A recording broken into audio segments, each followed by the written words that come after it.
माननीय प्रधानमंत्री परम आदरणीय प्रधानमंत्री श्री नरेंद्र मोदी जी।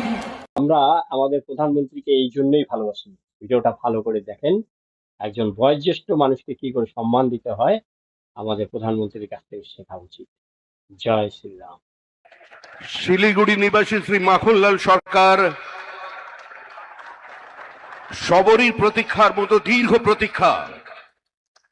ভারত কেশরী ডক্টর শ্যামাপ্রসাদ মুখার্জি, যিনি ভারতের সংবিধান এবং ভারতবর্ষের অখণ্ডতার জন্য এই বাংলায় জন্মগ্রহণ করে নিজের প্রাণ দিয়েছিলেন, যাকে কাশ্মীরের জেলে রহস্যজনকভাবে কার্যত খুন করা হয়েছিল, এবং তার সেই যাত্রার যিনি সহযোগী ছিলেন, সেই মাখনলাল সরকার ৯৭ বছর বয়স হয়েছে তার, তিনিও আজকের দিনে আমাদের এখানে এসে উপস্থিত হয়েছেন।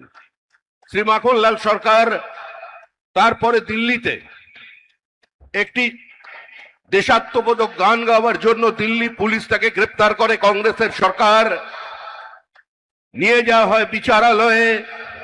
বিচারপতি বলেন তার উকিলের পরামর্শে যে ক্ষমা চান, আপনার মুক্তি দেব।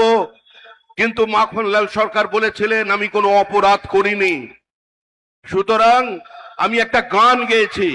বিচারপতি বলেন তাহলে আপনি গানটা গেয়ে শোনান। সেদিনের অপ্রাপ্ত বয়স্ক মাখনলাল সরকার সেই গানটি গেয়ে শোনান, এবং তারপর বিচারপতি নির্দেশ দেয় দিল্লি পুলিশকে যে একে ফার্স্ট ক্লাস কামরা করে এর বাড়ি পর্যন্ত পৌঁছে দাও এবং ১০০ টাকা দাও রাস্তায় যাতায়াতের জন্য। আজকে সেই মাখনলাল সরকার আমাদের মধ্যে আছেন।